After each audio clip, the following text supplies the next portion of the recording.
এক বনে এক চতুর শিয়াল বাস করত।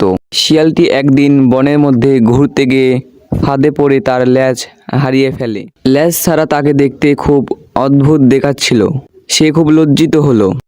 কিন্তু শিয়ালটি খুব চালাক হওয়ায় সে কিছুদিনের জন্য একটি গুহায় আশ্রয় নিল।